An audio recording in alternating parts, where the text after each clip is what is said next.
And Trump does it again. Another day, another fake out. What's going on, guys? It's Ricky with TechBot Solutions. And yes, as many of you guys noticed yesterday, Trump said that the U.S. and Iran have agreed to halt strikes and meet this week. He announced that they're going to meet as soon as tomorrow in Qatar.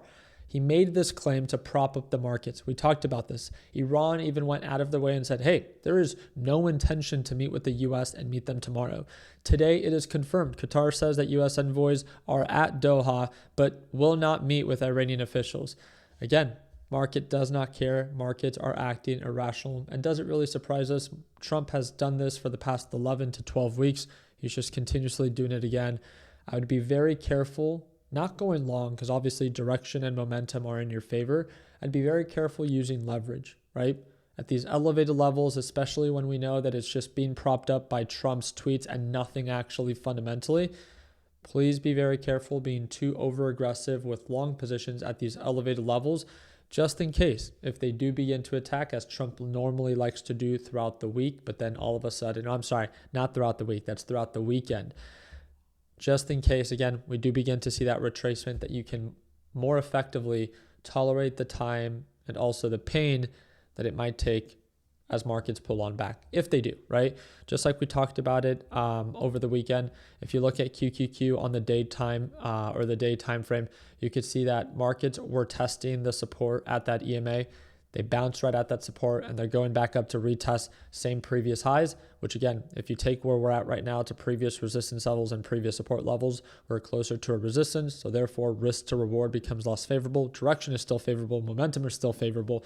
Market sentiment is still favorable, but risk to reward. Again, this is where leverage becomes a very important part out of all of this. So our LPP team right now, we're waiting for this overbought reversal to form. I just updated them on a short that I just opened up on MU. Actually just opened it up. So overbought reversal, it's my favorite setup to short. I would not recommend shorting if you're a complete beginner. It does come at a greater form of risk, but we opened up a short. Again, it just was so overextended. It had no reason propping itself up at elevated levels within a very short period of time. These are my favorite setups. And then normally, not always, right? Because sometimes markets can stay super irrational, just like we're seeing with the NASDAQ market, and they can just remain this elevated. But normally when it's an individual stock and it props itself just as quick, it ends up actually selling off. And that's normally what we catch in our live trading session. So again, I'm not up a ton, but it's a nice little recovery from my loss yesterday, as I shared with you guys. But again, Micron, I talked about it in today's live trading session. Friendly reminder, if you ever want to watch me trade live, it's the second link in the description down below. You can sign up right now, and what better time to kick off the new month of July with our LPP team and our daily live session. So if Micron does break support and continues to sell off, I'll be closer to around a $3,000 gain on MU. But again, it's all risk to reward, right? If it finds its support and begins to recover, I'm going to have to make sure that I do my part in managing and mitigating risk, just like everyone else. But that's exactly what we focus with LPP, right? NASDAQ market, like I said, incredibly elevated. My favorite one, MicroStrategy. Congratulations. A handful of our LPP traders shorted this one today, and I'm so happy to see. I mean, everyone was so loud yesterday. Look, Ricky, look, MSTR. It was crazy. I was like, hey, your stock is down 50% and 60% in 1 month.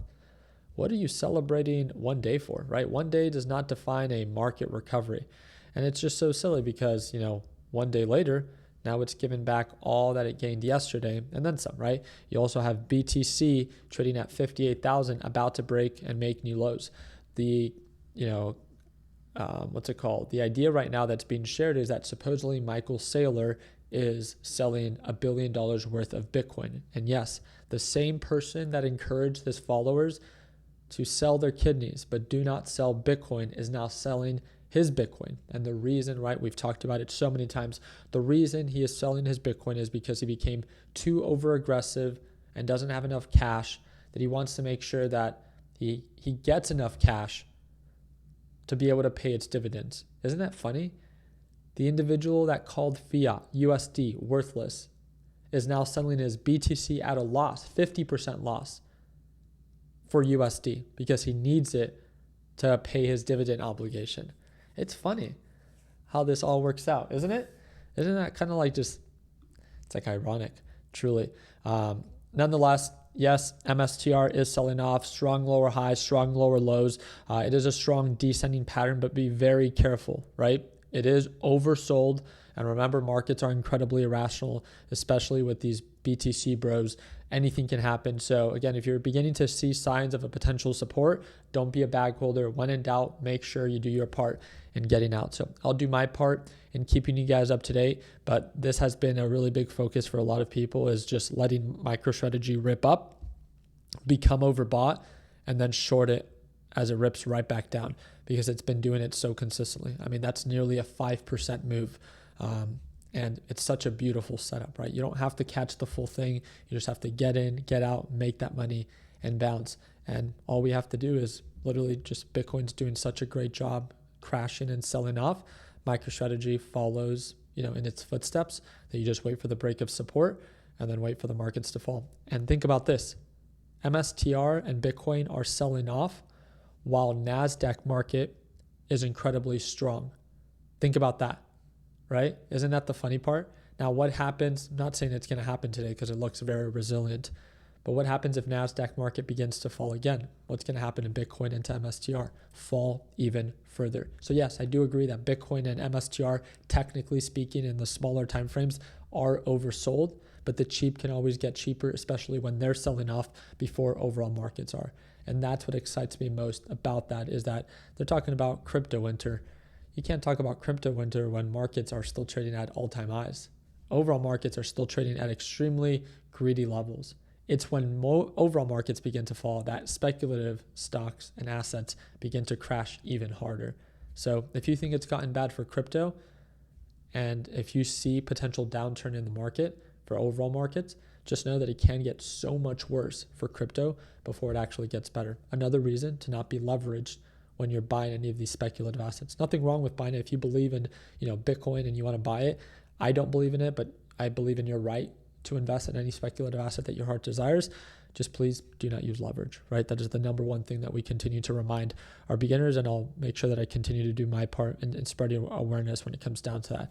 Other than that, I'm really excited to continue to trade this and see if we do get that break of structure and break of support. If the NASDAQ market does begin to sell off, I think we are going to have a very good setup for most of the market with these overbought reversals. And again, overbought reversals are one of my favorite setups in this market. I know that they're not for everyone, but overbought and oversold reversals.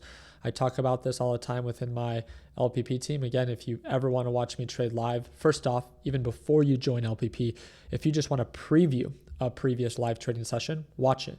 Watch before you actually join. And then if you like what you see and you want to learn more about it, we provide for you the focus, which is risk management. You can use our risk calculator for free. You can use our win rate calculator for free. You can calculate how much you can make in this market based off of your current edge, or how much you can lose if you have a terrible edge, so you can figure that out. But again, LPP is a A to Z video lesson library, right? It's designed for beginners, daily live sessions, and private group chat. It's all included. I offer nothing else. It's a one-time payment for lifetime access. So again, if you would like to kick off the month of July with us, finally, right? It's the second link in the description down below. And like you saw, again, a little pop-up after a few seconds will offer you a discount. So whenever it is that you're ready to join, second link down below, wait for the discount, copy that code, add it to checkout. And like we said, it's a one-time payment, lifetime access. We don't overcomplicate it. We like to keep things simple. We have members that signed up back in 2018. They paid once, they got access to all of the updates, and they still watch me trade live today. If you would like to join, the link is there for you. I appreciate your guys' time. Like always, let's make sure that we end the year on a green note. Take care, team, and happy Tuesday.